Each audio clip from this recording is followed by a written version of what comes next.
Nah, pagi ini saya mau bawa satu firman. Tajuk firman adalah muka yang tak terselubung. Ya, tajuknya muka yang tak terselubung. Apa artinya itu? Nanti saya kongsikan. Setiap dari kita ada pengalaman gimana kita menjadi orang percaya. Saya tahu kita jadi orang percaya bukan karena lahir dalam keluarga Kristen. Setuju? Karena Yesus sendiri berkata kepada Nikodemus, kamu harus lahir baru. Gimana lahir barunya? Melalui firman, ya saudaraku, melalui roh dan juga melalui firman Tuhan. Yesus berkata kepada Nikodemus, dia adalah seorang guru Taurat. Dia sendiri berkata, kamu tidak tahu, kamu harus lahir baru. Bagaimana saya lahir baru?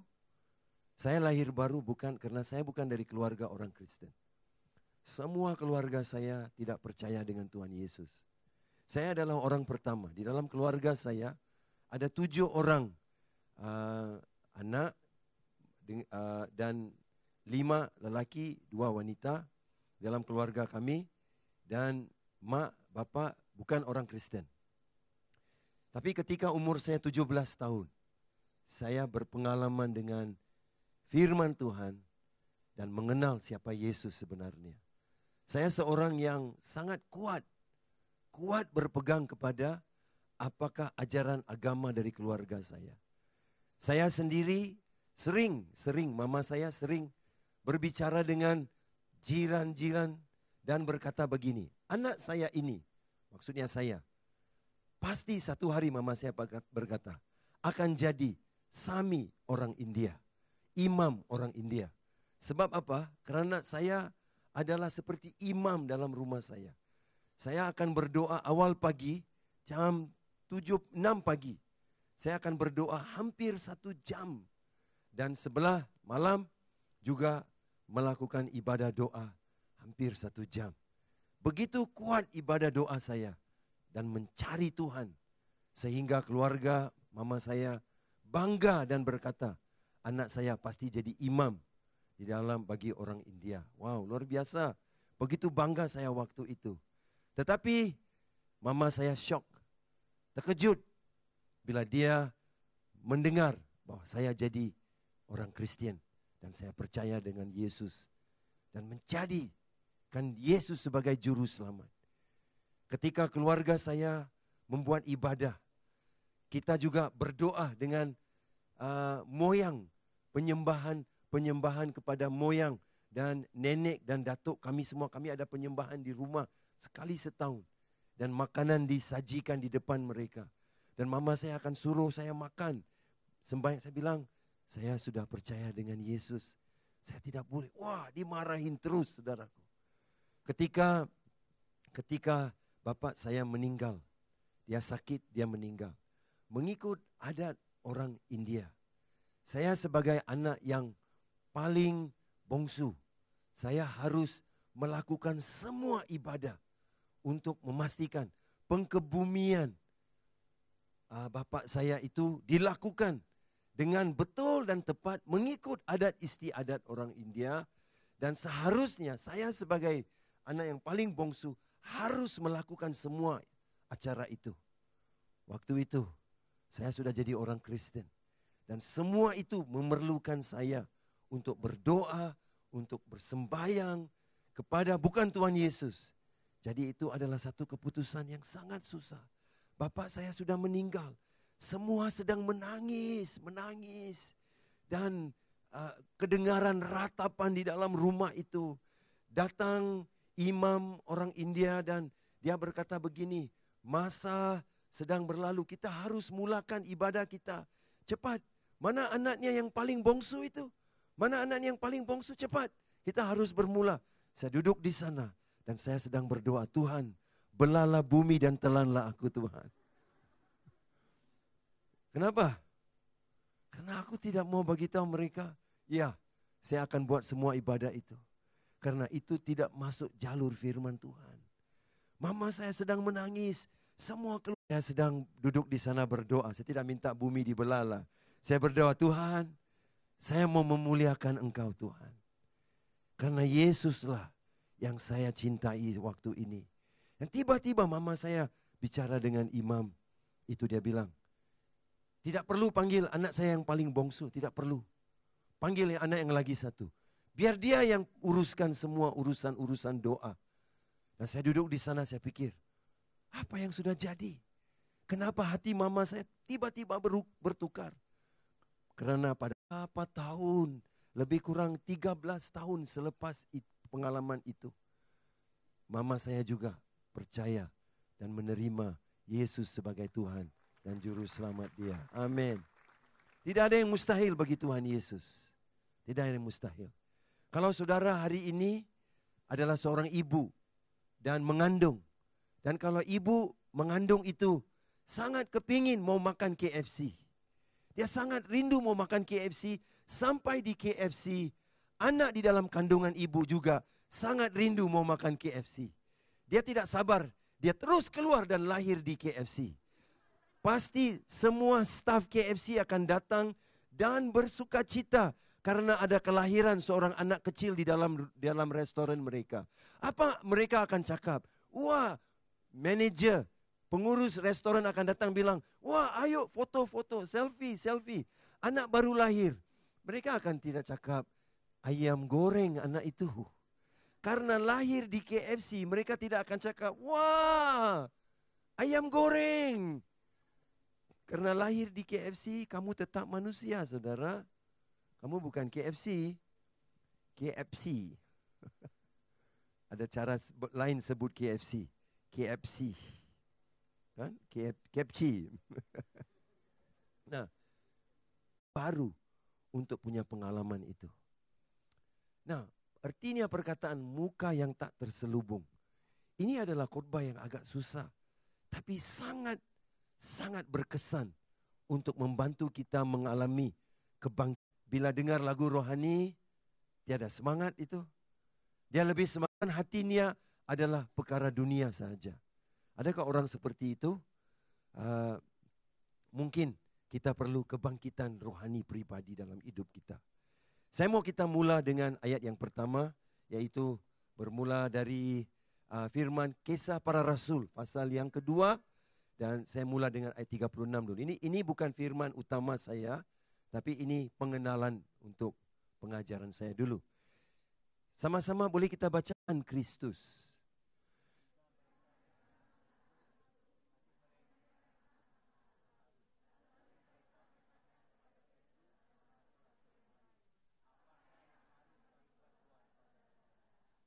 Jawab Petrus kepada mereka, bertobatlah dan hendaklah kamu masing-masing memberi dirimu dibaptis di dalam nama Yesus Kristus untuk pengampunan dosamu, maka kamu akan menerima karunia Roh Kudus. Jadi perkataan fokus utama di dalam ayat ini adalah khotbah yang disampaikan oleh para rasul kepada jemaat, kepada orang-orang di kota Yerusalem. Semua bukan Kristen ya. Dan hati mereka begitu tersentuh apa yang mereka dengar. Sehingga seperti yang saudara baca ayat 37, mereka bertanya, apa yang kami harus berbuat? Apa yang kami harus berbuat? Saudara-saudara, apa yang kami harus berbuat supaya kami juga bisa memiliki Yesus ini? Saudara tahu macam mana saya jadi orang Kristen? Bukan di gereja. Tidak ada pastor yang memimpin saya. Saya di perhentian bus. Saya di perhentian bus di Pulau Pinang. Di perhentian bus itu, pikiran saya mula melayang-layang memikirkan hidup saya yang tidak berarti. Karena waktu itu saya adalah seorang yang mengejar dunia.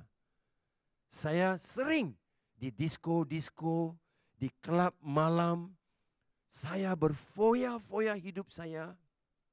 Saya hanya mencari Tuhan dalam Tuhan keluarga saya. Tapi hati saya kejar dunia. Kita ada kumpulan tarian kami sendiri. Kumpulan tarian yang saya berpartisipasi adalah Momentum Unlimited. Kumpulan saya. Kami buat show sebenarnya di luar, di hotel, di klub, di disco, kami buat show, dibayar bayaran yang tinggi, diberi makan, diberi semua layanan istimewa. Nah itu hidup saya saudara. Tapi pada hari itu, saya di sana dan saya merenungkan hidup saya yang tidak ada arti. Mengejar dunia, berfoya-foya di klub-klub sebenarnya. Saya adalah orang clubbing saudaraku, clubbing life. Tapi hari-hari berdoa, bukan dengan Tuhan Yesus ya. Hari-hari berdoa, tapi bukan kejar Tuhan sebenarnya. Tapi kejar dunia. Tapi pada hari itu saya masih ingat lagi. 4 hari bulan November saudaraku. Saya lupa tahun berapa, 19 berapa itu, 80 berapa. Saya di perhentian bus dan saya mula merenungkan hidup saya. Tiba-tiba saya mula menangis karena sia-sia, kosong hidup saya. Waktu itulah saya teringat apa yang dikata oleh teman saya di sekolah. Dia bilang, kamu harus perlu Yesus dalam hidupmu. Kalau kamu perlu Yesus dan sadar Yesus adalah Tuhan, hanya berdoa seperti ini dia ajar saya.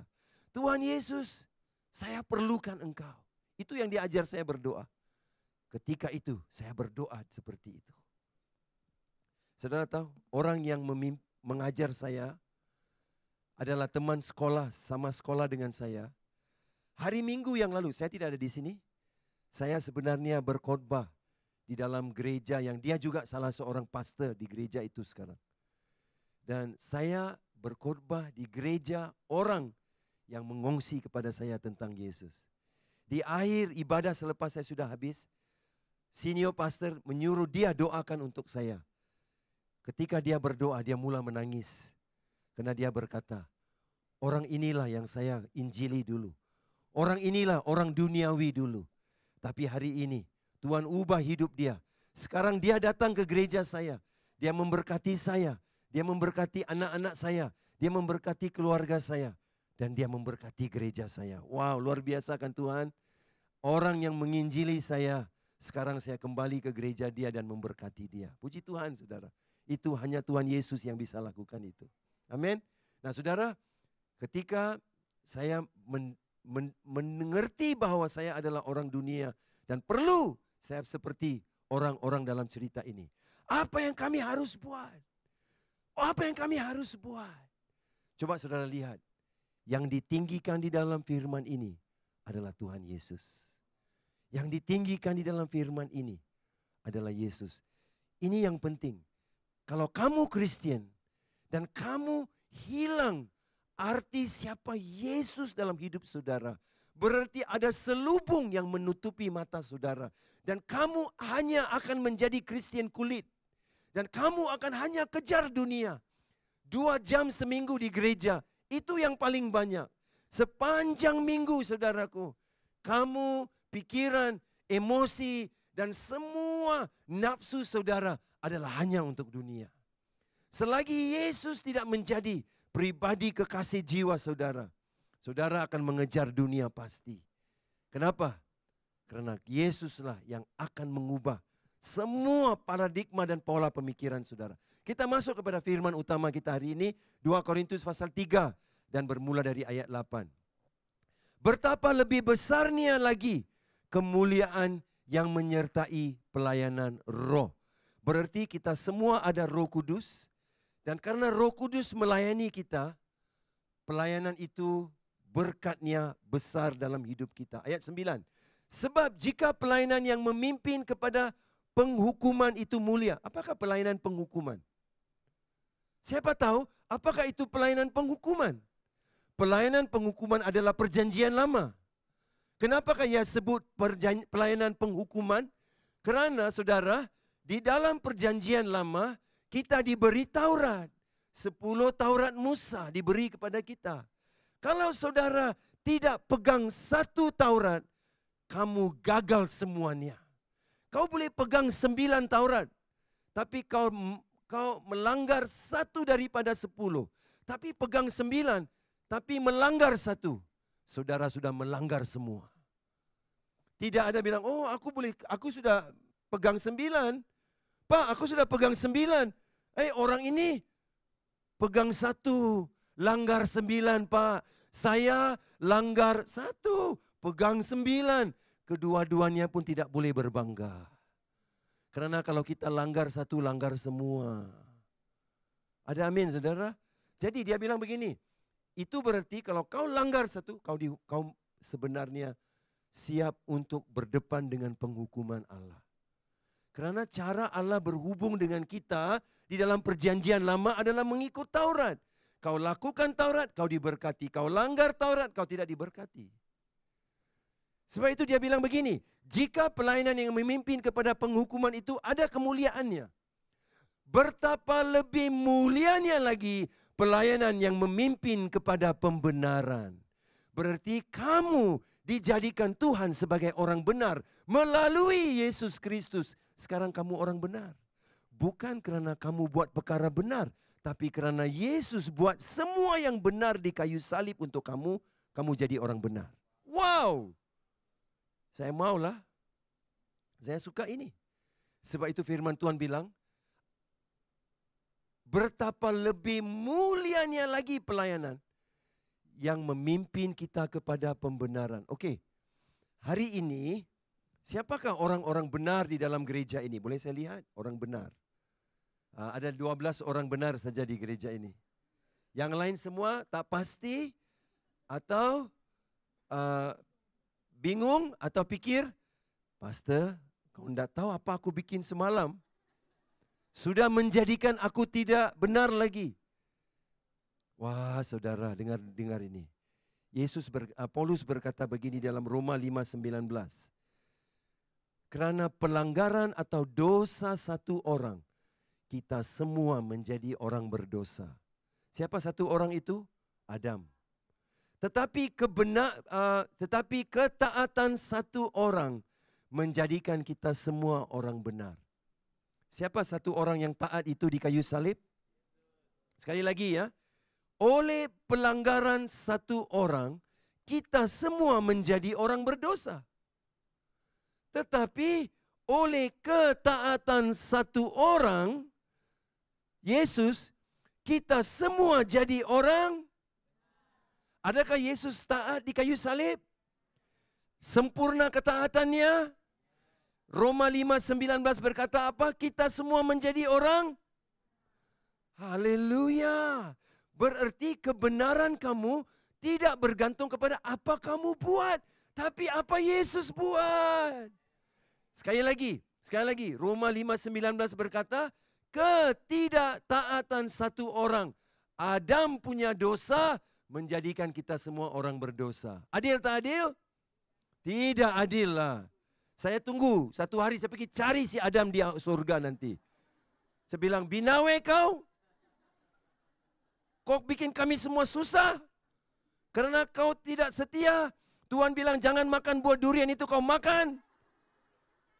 Hari ini kita semua berdosa. Tak perlulah marah-marah. Kenapa? Karena ada Adam kedua datang. Amin. Tuhan tidak tinggalkan kita sendirian. Dia utus Adam kedua untuk saudara. Dan dia dikenali sebagai Yesus. Adil tak adil kalau Adam melanggar, tidak taat, kita jadi orang berdosa. Itu seperti Jerry rompak bank, saya masuk penjara. Cantiknya muka kau. Dia rompak bank, saya masuk penjara. Samalah, Adam berdosa, melanggar Taurat Tuhan, kita dipanggil orang berdosa. Tidak adil. Berarti kamu dan saya adalah pendosa sebelum kau buat dosa pun. Kau adalah pendosa bukan karena kau buat dosa. Kau adalah pendosa karena Adam buat dosa. Kurang asam dia itu. Saudara, nah, kamu adalah pendosa mengikut Roma 5:19. Kamu adalah pendosa bukan karena kau buat dosa. Jadi jangan berbangga bahwa kau ini, aku kudus, alim. Yang cakap kudus, kaulah yang banyak kudis, saudara. Aku rohana. Rohana, ya, bukan rohani ya. Sebab dengan kekuatan kita sendiri, tidak ada keselamatan. Saya bersedih Saya sedih sebab dulu saya tidak tahu kebenaran ini. Saya pikir saya mesti buat banyak hal untuk menyenangkan hati Tuhan. Baru Tuhan akan selamatkan saya. Dan saya sadar, wow, bila saya cinta sama Yesus dan saya ikut Yesus, serta-merta banyak yang saya buat adalah menyenangkan Tuhan. Tahu? Kalau saya cinta sama istri saya, you tahu kah kalau you cinta boyfriend you, kau pikir tiap saat kau pikir, apa saya boleh buat untuk dia? Apa saya boleh masak untuk dia? Apa yang saya boleh beli untuk dia? Saya buat kad sendiri untuk dia. Dan saya beri dengan dia waktu makan malam nanti. Wah, setiap saat. Kau tahu kah bila kau cinta sama orang itu, segala emosi kamu adalah untuk menyenangkan dia. Betul kah? Sebab itu bila kau mencintai Yesus, tak perlu orang sebut, baca Bible. Berdoa dong.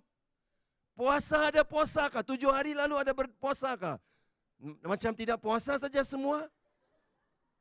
Saudara, ada orang perlu cakap dengan kamu kah? Pergi gereja, baca Bible, berpuasa. Tak perlulah. Adakah orang cakap dengan kamu, cintailah boyfriendmu, sayanglah sama dia. Aku tidak mau.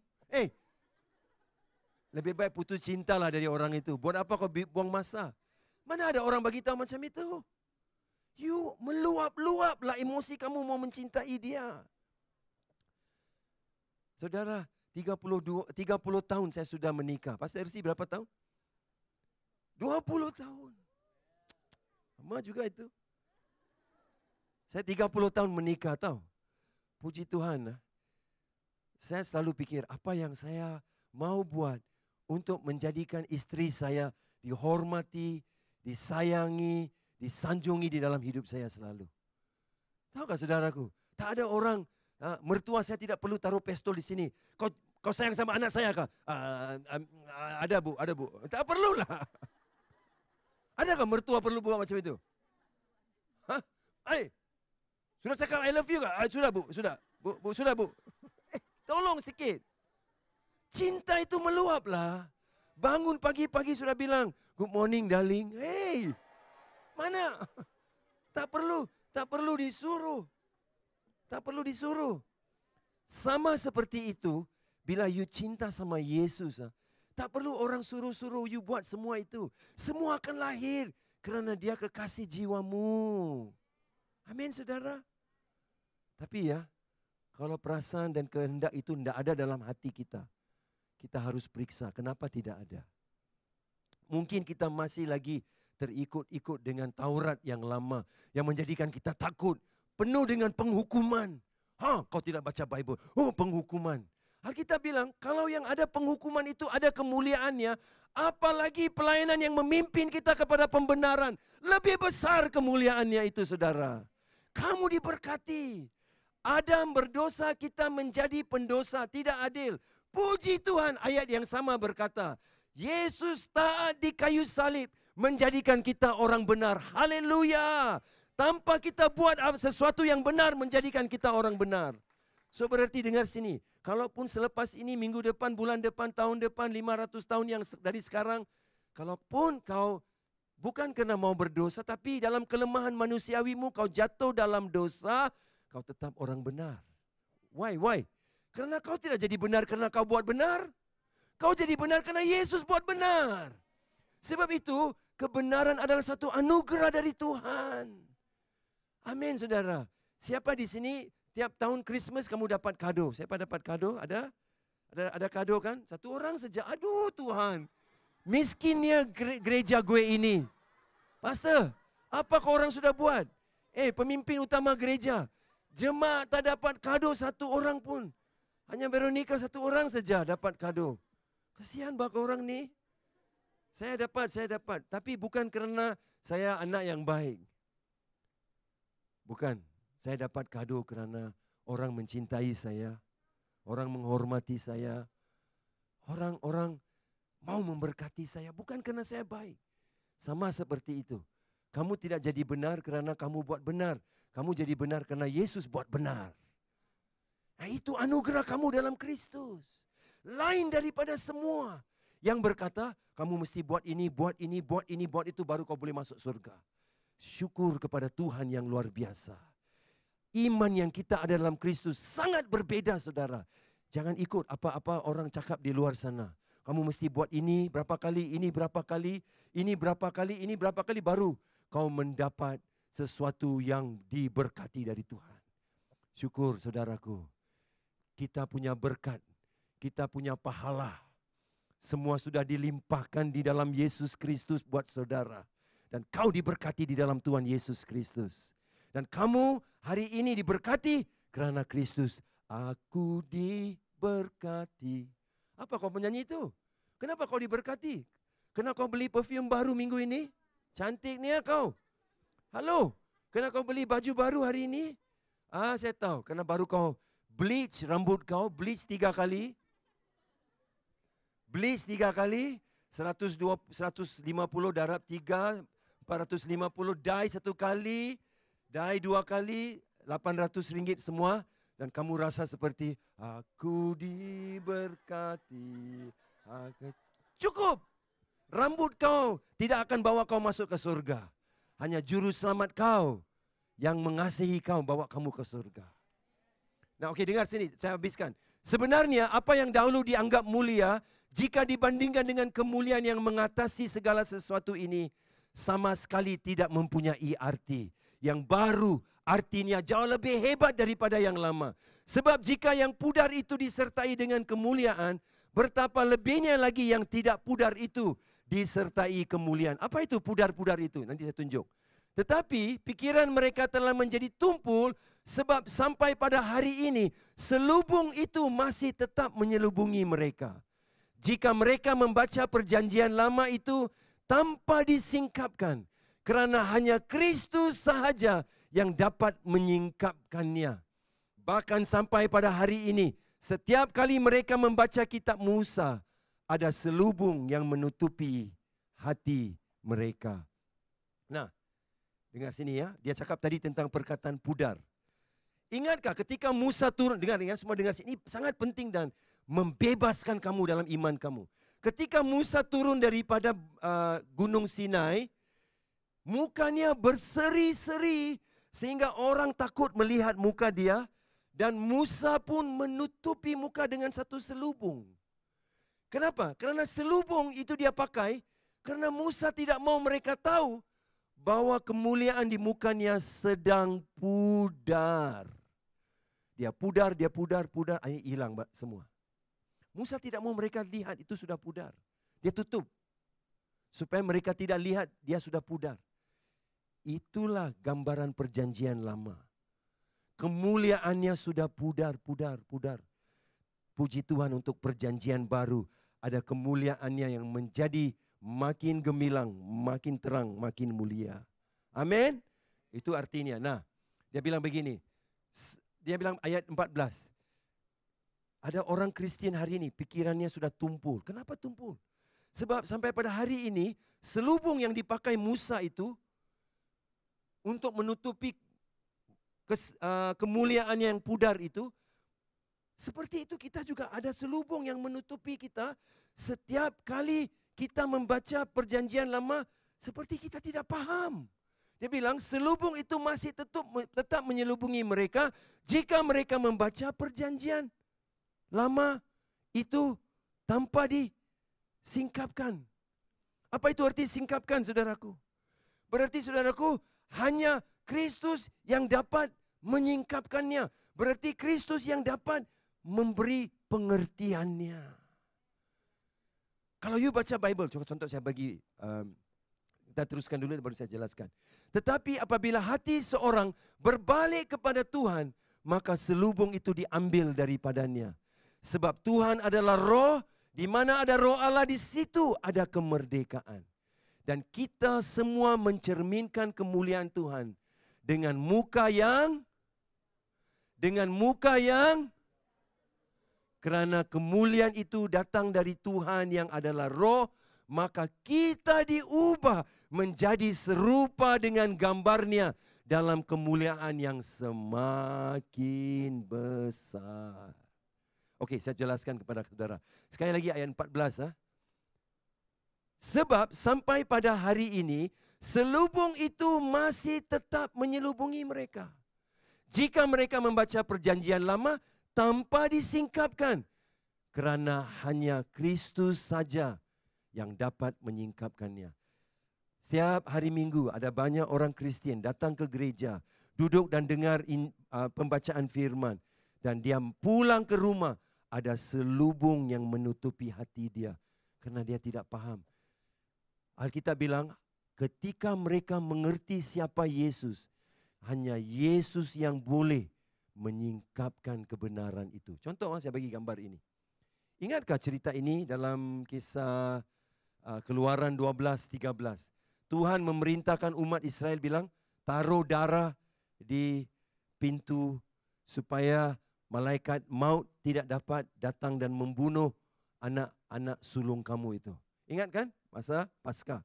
Kita selalu taruh, orang Israel taruh darah domba itu. Hari ini ya, kalau saudara lihat, banyak orang-orang Chinese, bila mereka merayakan Tahun Baru Cina, di luar rumah mereka ada kain merah yang, kan? Itu seperti ini, saudaraku. Datang daripada kebenaran Alkitab bahwa kain merah itu adalah gambaran perlindungan. Seperti darah itu adalah gambaran perlindungan. So, kalau saudara baca, ini perjanjian lama. Dan kau baca, semua orang mesti mengorbankan seekor domba. Dan sapu darah di atas pintu itu. Wah, sapu darah di atas pintu itu. So, kamu pun sampai membaca perjanjian lama, kamu cari seekor domba, kau korbankan, kau ambil darah domba itu, kau sapu di atas pintu rumah kamu, di tepi pintu rumah, di tepi pintu, di bawah pintu. Haleluya, kau bilang, domba ini akan selamatkan rumahku. Itu akan menjadikan imanmu rutinitas agamawi, tak ada maksud, tak ada arti, hanya buat sesuatu tanpa ada maksud. Sehingga Kristus menyingkapkannya. Fahamkah? Sehingga Kristus menyingkapkan berarti yang mati untuk kita adalah anak Allah, yang menjadi domba Allah. Jadi untuk sekali dan selama-lamanya dia mati. Berarti rumahmu, keluargamu, masa depanmu sudah dilindungi oleh darah Allah selama-lamanya. Amin, saudara. Tidak perlu lagi kau pergi korbankan tahun demi tahun. Saya tahu ada beberapa gereja merayakan Paskah.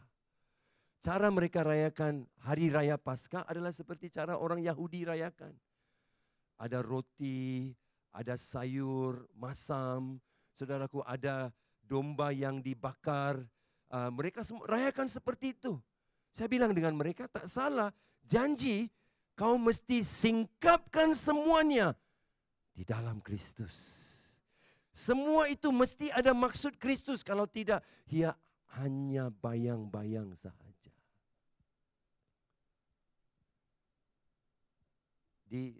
Dalam perjalanan saudara,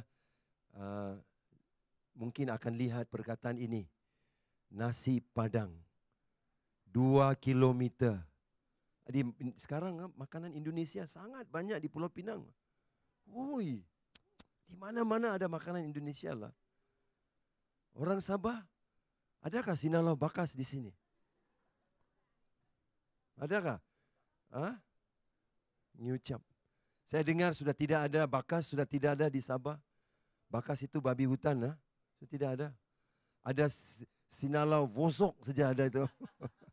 Babi biasa itu, bukan babi hutan. Mana-mana saya tengok ditulis tanda itu, sinalau vosok. Orang Sabah pahamkah itu? Itu babi yang bukan babi hutan, itu babi biasa lah itu. Babi bandar itu. Bukan kamulah, kau janganlah marah tengok saya. Pastor panggil aku babi bandar. Bukan. Kau orang ni, aduh. Saya bilang babi yang dibelah di bandar lah. Ada sudah marah, sudah, kau panggil aku babi bandar, pastor. Kau perasan bah itu kau ni. Bukan. Maksud saya babi yang dibelah di bandar lah. Lain dari sinalau, itu bakas itu. Nah, bila kau nampak satu tanda yang bilang, nasi Padang 200 kilometer pula. 200 meter. Kau bilang, haleluya. Saudara tahu, tanda itu yang mengatakan nasi padang, ia hanyalah bayang-bayang. Bukan kebenaran hakikatnya. Paham saudara? Kau tidak boleh peluk itu papan tanda nasi padang. Itu bayang-bayang lah. Itu bayang-bayang tunjuk mana nasi padang. Sehingga 200 meter kau sampai di sana, kau boleh menghidu keharuman nasi padang itu saudara. Dan kau boleh sudah menghidu saudaraku ikannya, saudaraku aduh belacannya, oh saudaraku semua karinya, aduh ya Tuhan ada yang sudah meleleh. Ada gulainya saudara semua. Aku bilang Tuhan inilah hakikatnya. Dan kau sudah minta satu piring dan kau masukkan dalam mulut saudara. Nasi padang. Itu baru hakikatnya. Tanda itu adalah hanya bayang-bayang. Dengar sini, bila kau korbankan domba itu tiap tahun Paskah dan kau sapu darah domba, itu bayang-bayang. Kenapa kau masih lagi mau pegang kepada bayang-bayang?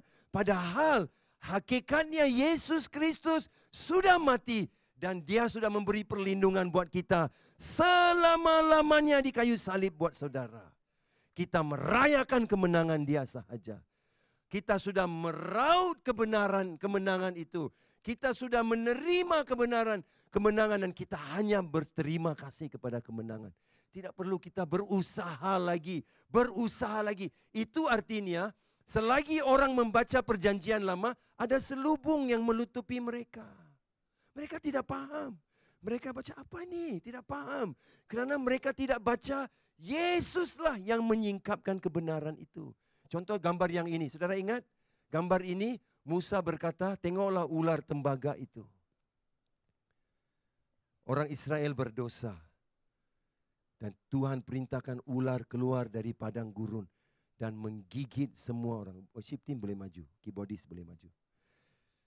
Dan Tuhan perintahkan semua ular itu gigit mereka. Jadi apa yang mereka buat? Mereka meminta supaya Tuhan ambil semua ular itu. Tuhan tidak ambil ular itu. Tahu? Tuhan tidak ambil ular itu, tahu? Bukankah kita juga orang Kristian sama? Bila kita ada masalah, apa kita cakap? Tuhan, ambillah masalahku, ambillah masalahku.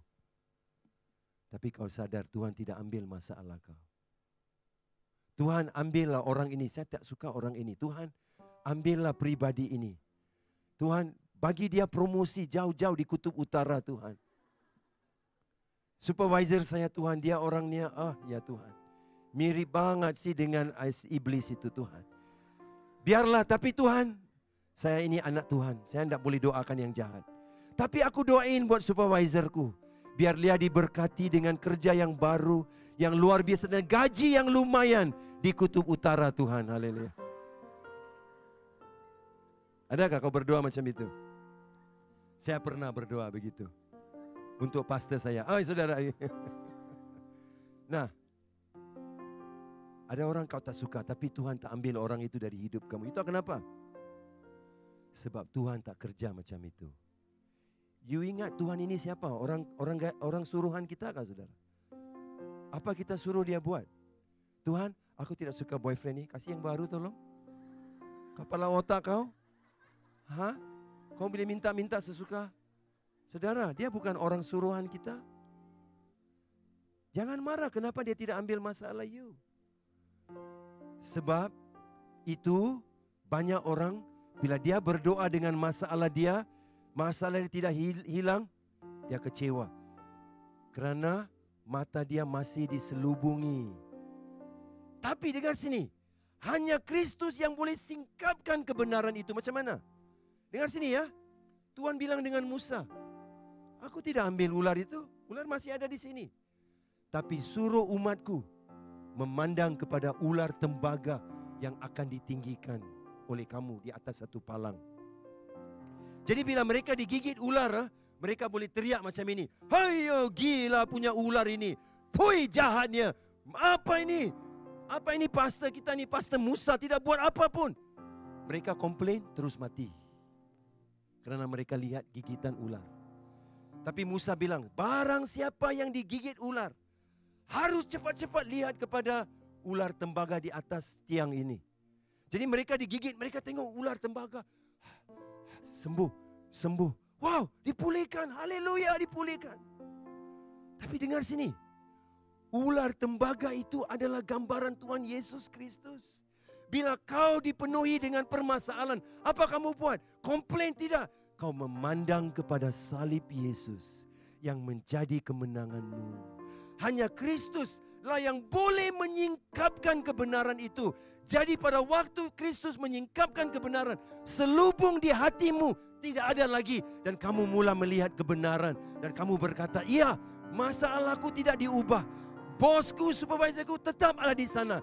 Tapi mataku melihat kepada salib, yaitu kemenanganku. Haleluya. Ada amin, saudara. Itu cara kita hidup, saudara. Itu cara kita baca Bible, Alkitab kita. Tapi selagi pikiran kita jadi tumpul, tidak tajam, kenapa? Kita tidak baca Bible dengan melihat kepada Yesus yang menyingkapkan kebenaran sebenarnya itu. Oke, nah kalau tengok ayat yang ke-14 itu. Dan sama seperti Musa meninggikan ular di padang gurun, demikian juga anak manusia harus ditinggikan. Yesus di kayu salib ditinggikan. Jadi seperti itu bila umat Kristian perjanjian baru. Kristus yang menyingkapkan, yang menjelaskan. Kita melihat kepada kayu salib. Dia mati, dia menang, dia ampuni dosa, dia beri kemerdekaan. Melalui bilur-bilurnya aku sudah sembuh. Aku terus melihat salib itu. Wow, di situ aku mendapat kemenangan. Kamu putus cinta? Hei, dengar sini. Kamu sakit hati dengan orang yang fitnah kamu. Apa kamu buat? Kamu berdoa, Tuhan, beri aku kebenaran. Beri aku kebenaran. Ya, tapi lama kau berdoa, belum ada kebenaran. Pasti Tuhan akan beri. Sementara kamu menunggu kebenaran, apa kamu buat?